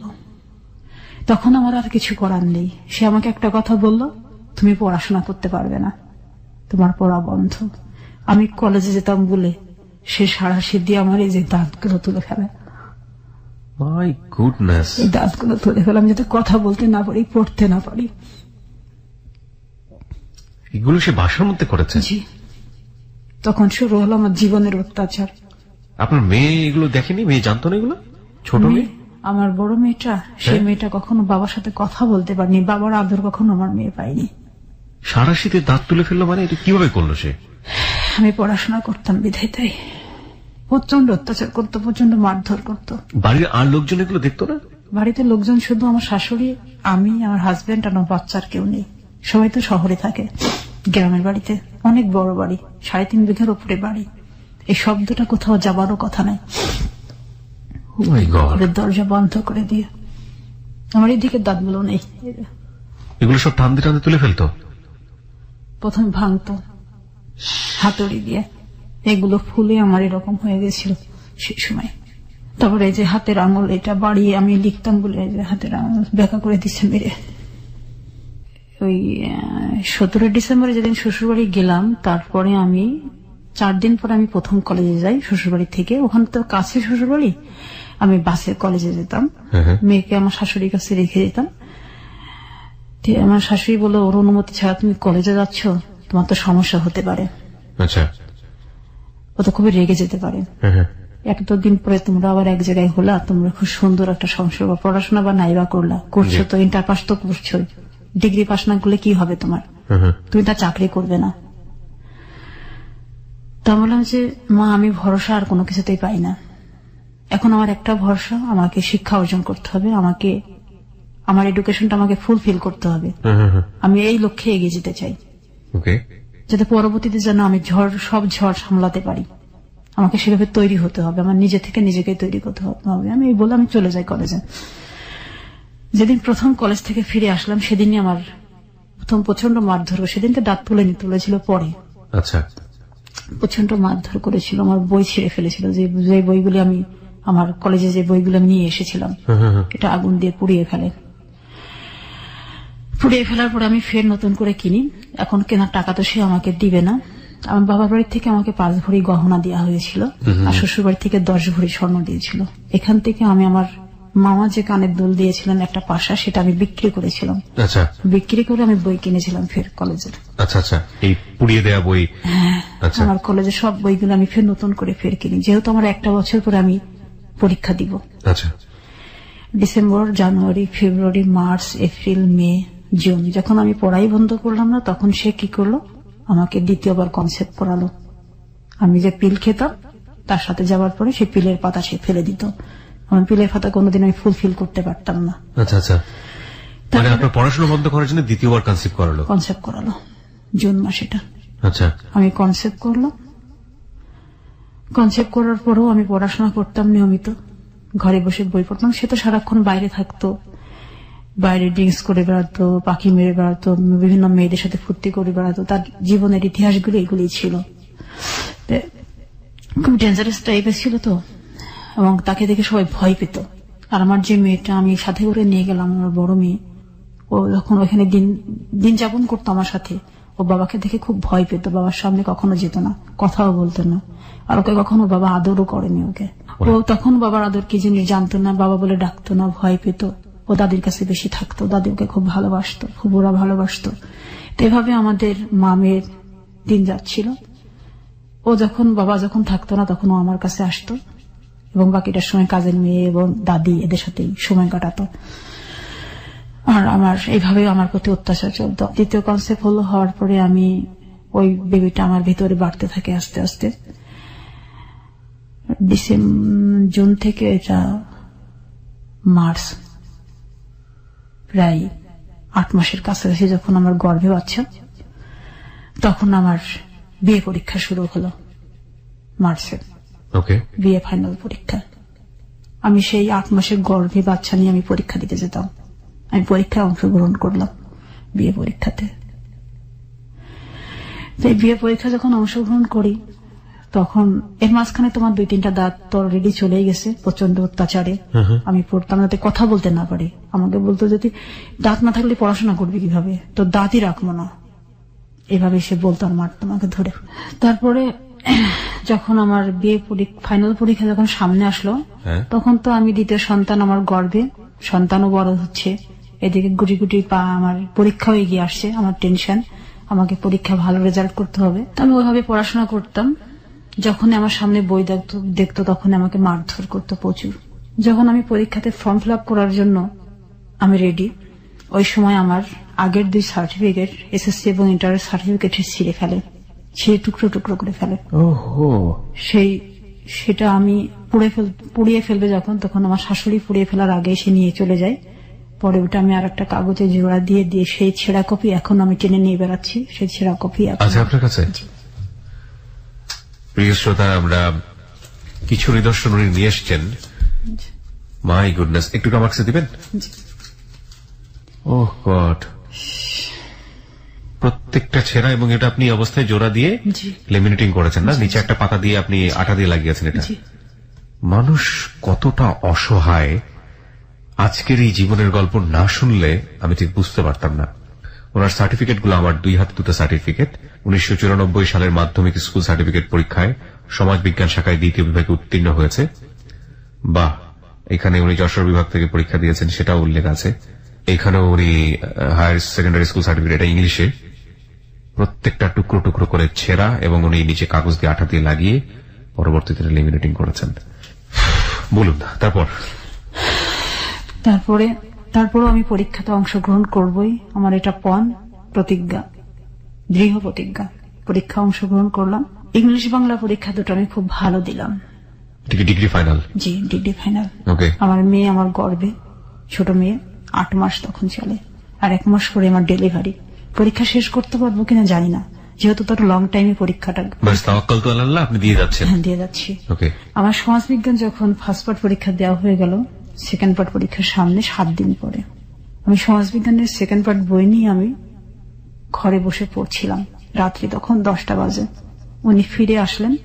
ফিরে এসে আমার হাতে বই দেখার পর, বাড়িতে আমার শাশুড়িও ছিলেন না, উনি চিটাগং গিয়েছিলেন, তো বাড়িতে কেউ নাই, আমি, আমার মেয়ে আর কাজের মেয়ে, আর কেউ নাই। মেয়ে তো কাজের মেয়ের সাথে ঘুমিয়ে গেছে। বাড়ি ফিরে আমার যখন দেখলো বই হাতে, তখন আমার পেটে 2টা লাথি মারলো, ভরা পেটে। আমি খাট থেকে পড়ে গেলাম। আমার মুখে ঘুষি মারলো, নাক দিয়ে রক্ত বেরিয়ে গেল। সে বেরিয়ে ঘরে তালা মেরে, গেটে তালা মেরে সে ওই রাতে বেরিয়ে যায় বাড়ির থেকে। কোথায় যায় এটা জানি না। আমি ভোর পর্যন্ত ভেবে পড়েছিলাম। আমার মেয়ে আর কাজের মেয়েটা শুধু শব্দ শুনেছিল। ও পাশের ঘরের থেকে ওরা 2জন আসে। আসার পরে আমাকে ওই অবস্থায় দেখে, রক্ত বেরোনো দেখে ও ভয় পেয়ে যায়, কান্নাকাটি করতে থাকে। তখন ওর পাশে যে আমার চাচাতো ভাসুরা ছিল, ওরা দৌড়ে আসে, ঘেরের দরজা বন্ধ, প্রাচীর টপকিয়ে আসে, তালা ভাঙে ওই রাত্রে। তালা ভেঙে তারপরে আমাকে ডাক্তারখানায় নিয়ে যায়। আমি অ্যাডমিট হই। 4 দিন আমি হাঁটতে পারতাম না আমার পেটে লাথি মারার কারণে।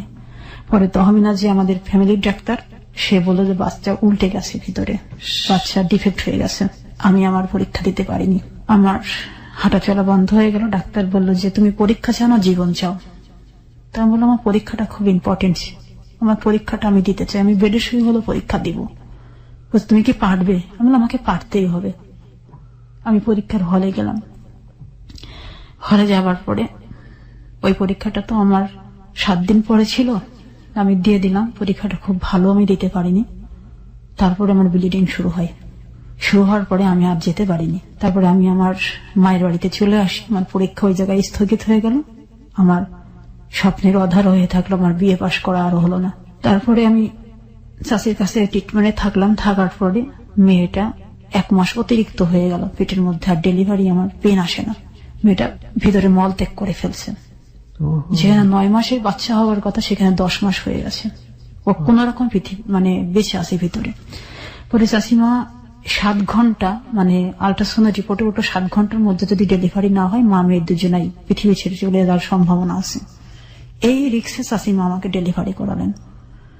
ডেলিভারি করানোর পরে মেয়েটা হলো আধমরা একটা মেয়ে। সেই মেয়েটা অনেক ট্রিটমেন্টের পর বেঁচে উঠলো, কিন্তু সে বেঁচে থাকাটা এখন আর বেঁচে থাকা নয়। ওই যে লাথি মারার কারণে ওর জীবনে ওর ডিফেক্ট নিয়ে যে শিশুটা খুব সুন্দরভাবে পৃথিবীতে আসতো, তার সুন্দর জীবনটা ব্যাহত হলো। আমি আবার 26 দিনের মেয়ে নিয়ে আমি আমার শ্বশুর বাড়িতে ফিরে গেলাম, যেহেতু মেয়ের স্কুল আছে। সুস্থ হয়ে ফিরে গেলাম। এই ছোট মেয়েটা, বড় মেয়েটা, এই নিয়ে আমি সংসার করি, সংসারে আছি। বইগুলো প্রতিদিন হাত দিতাম আর কাঁদতাম যে আমার এত যন্ত্রণার পড়াশোনা, সেই পড়াশোনাটা আমি আজকে করতে পারলাম না। তারপরে আমার মেয়ের বয়স তখন 13 মাস, ছোট মেয়ে, তখন ফির সে আমাকে কনসেপ্ট করালো। আবার তোমাকে কনসেপ্ট করতেই হবে। আবার আমার সন্তান আসলো, ছেলে পেটে আসলো। ছেলে পেটে আসার পরে আমি অসুস্থ হয়ে গেলাম। আমি বিছানাতে, আমি আর উঠতে পারতাম না। দিদি প্রচন্ড মারধর করত। আমার বড় মেয়েটা এতটাই তার কাছে চক্ষুশূল ছিল। 7 বছরে তো 8 বছরের মেয়েরা তো কান ফোড়ায়। আমার বড় মেয়েটা যখন কান ফোড়ালো, শখ করে ছোট ফুপুর কাছ থেকে, সে কানটাকে সে বাড়িয়ে কান দিয়ে রক্তপাত করে দিয়েছিল আমার বড় মেয়ের। ইভেন কি মেয়েটাকেও সে কখনো রেহাই দিত না। তারপর ছেলেটাকে পেটে নিয়ে যখন আমি এভাবে আর পড়াশোনা করতে পারলাম না, আমার শ্বশুর বাড়িতে তখন খুব কষ্ট হতো, যেহেতু ওখানে ডাক্তার, গ্রামের বাড়িতে ডাক্তার অনেক দূরে, আর বাড়িতে কোনো ডাক্তার নেই। সেহেতু চাষিরা আমাকে বললো তুমি বাড়িতে চলে আসো, যে তোমাদের বাড়িতেই ডাক্তার, বাড়িতেই সবকিছু। তো বাড়িতে চলে গেলাম, থাকলাম বাড়িতেই। আমার ছেলেটা হচ্ছে 2003 সালের 7 জুলাই। আমার ছেলেটা জন্ম নিল। ছেলেটা খুব সুন্দর জন্ম নিল আর কি, ভালোভাবে, কোনো সমস্যা আমার হয়নি। 12 দিনের ছেলে নিয়ে আমি ঘরে ফিরে গেলাম। জানুয়ারি মাসের 4 তারিখে আমি ছেলে কোলে নিয়ে আমি কাজ করতেছিলাম রান্নাঘরে। তো আমার কাজের মেয়েটাকে দিয়ে বললাম যে কাপড়গুলো একটু ভেজা ভেজা আছে, আমি এগুলোর একটু শুকিয়ে নিয়ে আসি চুলার থেকে। শুধু হিটারে দিয়েও হচ্ছে না, আয়রন করে হচ্ছে না, তো এই বাচ্চাটারে নিয়ে আমি আসতেছি।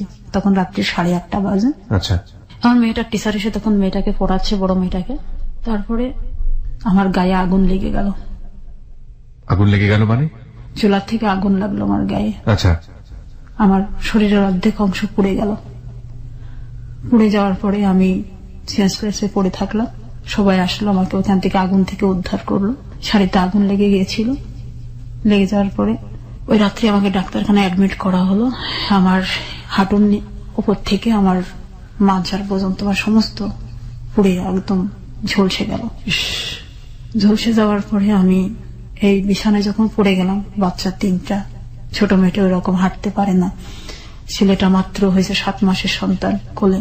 তারপর সে যে কি বিভৎস মানে অবস্থা আর কি, ডাক্তার ড্রেসিং করছে, ব্যান্ডেজ করতেছে, এইভাবে আমার প্রতিদিন একটা একটা করে দিন পার হতো। আর আমার ফ্যামিলির কেউ আমাকে তখন দেখতে আসেনি। আর এই যে আপনি বলছিলেন একটু আগে যে দাঁত উপড়ে ফেলতো, হাতের নখ ভাঙতো যাতে আপনি লেখাপড়া করতে না পারেন, এগুলো আপনি আপনার পরিবারে বলতেন না? মাকে বলতেন না, বাবাকে বলতেন না? আমার ওই যখন এগুলি করতো তখন তো বললেও তারা বিশ্বাস করতো না। আর আমার ফ্যামিলির লোকজন তখন কম যেত আমাদের বাড়িতে। আর আমার বাচ্চাগুলি হয়ে যাওয়ার পরে যখন আমার অত্যাচারটা যখন বেশি বাড়লো, যখন আমি পুড়ে গেলাম, তখন আমার ফ্যামিলির কারোর মুখ আমি দেখিনি। দাঁতগুলো কি দিয়ে তুলতো উনি? দাঁতগুলো প্লাস দিয়ে তুলতো আর ইয়ে দিয়ে করতো। কিছু লোক আছে উনি ভাঁজ করতে পারেন না, এগুলো কি দিয়ে বাড়ি দিত? এগুলোতে এগুলো মানে বেতের লাঠি দিয়ে বাড়ি দিত, যাতে আপনি লিখতে না পারেন, কলম ধরতে না পারেন। এই যে আঙুল দুটো বাঁকা, এই যে এই কারণে ফেটে গিয়েছিল হাড় এখানে। বলুন, তারপর? পড়ে গেলাম বিছানায়। তখন আমাকে ওই পুরো অবস্থাতে মারতে পারে না, শুধু মুখে আমাকে আঘাত করতো যে সাবধানে কাজ করতে পারো না, এই করতে পারো না, সেই করতে পারো না, এখন তোমাকে কে দেখবে, তোমার বাচ্চাদের কে দেখবে, খালি মুখে কিলাতো। কিলিয়ে আমার চলে যেত ঘর থেকে। আমার পরে রাগে মানে খুব বেশি চলে যেত। আর একটা বড় মহিলা ছিল কাজে, তার সাথে সে সারাক্ষণ এই সেক্স রিলেশনের মতো থাকতো। মানে কাজের মেয়ের সাথে? জি। আমার শাশুড়ি তখন আমার পুরো অবস্থা শুনে চিটাগং থেকে ফিরে আসলেন বাড়িতে। আসার পরে আমার মেয়েদেরকে দেখাশোনা করতে লাগলেন। শাশুড়ি আর একটা কাজের মেয়ে রাখলেন, যেহেতু ওই অবস্থা হয়ে গেছে, এখন তোকে তো ট্রিটমেন্টও করতে হবে, বাচ্চাগুলোও দেখতে হবে। আমি ছেলেটাকেও কোলে নিতে পারি না, ছোট মেয়েটাকেও নিতে পারি না। বড় মেয়েটা আমার মল ফেলতো, আমি পায়খানা বিছানায় বসে করতাম। বড় মেয়ে সেবাটা দিত? আমার বড় মেয়ে আর একটা কাজের মেয়ে। আমার বড় মেয়ে তখন ক্লাস 6-এ পড়ে। আমার এই বড় মেয়েটা আমার জন্য তার 1 বছর লস দিল। 6-এ ওর পড়াশোনাটা হয়নি। ওর চোখে যখন পানি দেখতাম তখন আমার খুব কষ্ট হতো। নিজের প্রতিচ্ছবি দেখতে পেতেন? আমি তখন আমি বলতাম যে আম্মু তুমি আমাকে ক্ষমা করে দিও, আমি চাইনি তোমার পড়াটা বন্ধ হোক। তারপরে এইভাবে জানুয়ারি থেকে অক্টোবর মাস পর্যন্ত আমি বিছানায় ছিলাম। প্রচন্ড যন্ত্রণা, ঘা শুকোতে দেরি হলো, আমার পুরা শরীর বিকলাঙ্গ হয়ে গেল, ঠ্যাংগুলো সব কুজো হয়ে গেল, নবগুলো সব টান ধরলো। যখন আমি আর সুস্থ হই না, অক্টোবর মাসের 16 তারিখ 2004, সে আমাকে আমার 3টা বাচ্চাকে রেখে কুষ্টিয়ার কোর্ট স্টেশনের বারান্দায় ডাক্তারখানায় যাওয়ার নাম করে আমাকে ফেলে আসে। সেই রাস্তাতে স্টেশনে ফেলে আসে আপনাকে? আমাকে ফেলে আসে। ফেলে আসার পরে আমি 17 দিন ছিলাম ওই স্টেশনে। আমার ফ্যামিলির লোকজন কেউ জানতো না আমি কোথায়। কেন স্টেশনে আপনি থাকলেন? আপনি কেন বাড়িতে চলে আসলেন না? আমি তো হাঁটতেও পারতাম না নিজে। ওহো, আমি তো বিকলাঙ্গ তখন, পুরা অবস্থা, আমার পুরা ঘাও তখন আমার সুখ হয়নি। কি করলেন ওই সময়টাতে তাহলে? আমি স্টেশনেই পড়ে থাকতাম। আমার শুধু একটা ম্যাক্সি পরা ছিল গায়ে, আর একটা গায়ে চাদর ছিল। ধুলা বালিতে আমার। আপনার সঙ্গে আপনার সন্তানটা ছিল না? না, সন্তানগুলো আপনাকে ফেলে এসছে ওখানে ডাক্তার দেখানোর কথা বলে। সে তার সাথে আমি এখন সেক্স করতে পারি না, তাকে আমি সেবা দিতে পারি না, তার সন্তানদেরকে আমি সুস্থ রাখতে পারতেছি না। আমি তো এখন অথর্ব অকেজ, আমি যাতে পচনশীল হয়ে মরে যাই সেটাই সে চেয়েছিল। তারপরে আপনি স্টেশনে কি করলেন ওই সময়টাতে? আমি 17 দিন থাকার পরে আমাকে কেউ ভিক্ষুক মনে করে 2 টাকা 1 টাকা দিয়ে যেত। ওটা দিয়ে আমি খুঁড়িয়ে পাউডারি কিনে স্টেশনের নলকূপ থেকে পানি খেতাম। এবং আমার নিজের চোখে আমাকে দেখতে হয়েছে আমার ঠ্যাঙের নিচ থেকে যে পচা মাংস ছিল, এই মাংস কুকুরে চেটে খেত। এই জিনিসটাও আমাকে আমার জীবদ্দশাতে আমাকে দেখতে হয়েছে। এটা যে আমি দেখবো আমি কখনো কল্পনা করতে পারিনি। 17 দিন যখন অতিবাহিত হয়ে গেল, ধুলা বাড়িতে, মশা মাছিতে ঘাগুলি আবার দুর্গন্ধ ছড়াতে শুরু করলো। তখন আমার বাবার বড় বোনের ছোট দেবর, উনি স্টেশনে দেখা মাত্র আব্বার কাছে ফোন করছে, বাবার কাছে, যে ভাই তুমি ভাত খাও কিভাবে, তুমি ঘুমাও কিভাবে, যে বাড়ির মেয়েদের পশমকে স্পর্শ করতে পারেনি সেই মেয়ে আজকে স্টেশনে পড়ে আছে, তুমি কল্পনা করতে পারবে না মেয়ের কি অবস্থা আজকে। এটা বলে সেই ফোনটা রেখেই আমাকে কুষ্টিয়া সনদ টাওয়ারে ভর্তি করার পরে আমাকে ওখানে সেবা দেওয়ার পরে আমি 7 দিন থাকার পরে আমাকে বাড়িতে নিয়ে যাওয়া হয়। বাবা আসলো না কথা শোনার পরে? বাবা চলে আসলেন মাইক্রো নিয়ে, দুলাভাই চলে আসলেন, বড় বোন চলে আসলেন, সবাই আসলো। আসার পরে আমাকে ওখান থেকে সেবা দিয়ে 7 দিন পরে বাড়িতে নিয়ে গেলেন। বাড়িতে নিয়ে যাওয়ার পর যেহেতু সন্তান আমার কাছে নেই, আমার ওই 17 দিনে ক্ষুধা যন্ত্রণা, আমি এগুলো না খেতে খেতে আমি আর বাড়িতে আসার পরে আমি আর কারোর সাথে কথা বলতে পারতাম না। আমাকে কোনো কিছু প্রশ্ন করলে আমি চুপচাপ, আমি শুধু আমার চোখ দিয়ে পানি পড়তো, শুধু এই অনুভূতিটি আমার সেই সময় ছিল। তারপরে বাবা দেখলো তো এটা সমস্যা, তখন এইভাবে আমার অক্টোবর নভেম্বর ডিসেম্বর মাসগুলো চলে গেল। জানুয়ারি ফেব্রুয়ারির দিকে বাবা আমার পাসপোর্ট তৈরি করলেন, আমাকে ইন্ডিয়াতে নিয়ে যাবেন ট্রিটমেন্টের জন্য। আমার শরীরের আর কোনো উন্নতি হচ্ছে না। হাজবেন্ডকে খবর দেয়নি? হ্যাঁ দিয়েছিল, বাবা গিয়েছিল 2 বার, বাবাকে অপমান করে বের করে দেয়। তারপরে মে মাসে আমার পাসপোর্ট হাতে আসলো, জুন মাসের অর্ধেক টাইমে ভিসা পেলাম পাসপোর্টে। তখন বাবা আমাকে নিয়ে শুধু মাদ্রাজ গেলেন ট্রিটমেন্টের জন্য, অ্যাপোলোতে ভর্তি করলেন আমাকে। কারণ আমার তখন পোড়া নার্ভ গুলো তো শুকিয়ে ওই যে কুচিয়ে তো আমি খাটো হয়ে গেছি, এতটুকু হয়ে গেছিলাম, আমি লাঠি ভর দিয়ে চলতাম। তারপর ট্রিটমেন্ট চললো কতদিন ওখানে? ওইখানে চললো, আমি ছিলাম ওইখানে 25 দিন ছিলাম। আচ্ছা, ওইখানে ট্রিটমেন্ট করাকালীনই আবার চোখটাকেও দেখানো হলো। চোখেরও তো তখন খুব ভয়াবহ অবস্থা, শঙ্কর নেত্রালয় দেখানো হলো। দেখানোর পরে শঙ্কর নেত্রালয় থেকে বললো যে লেসিক করতে হবে, লেজার লেসিক করতে হবে, করলে চোখটাতে পাওয়ারটা একটু কম থাকবে, তখন ইজি হয়ে জীবনযাপন করতে পারবে।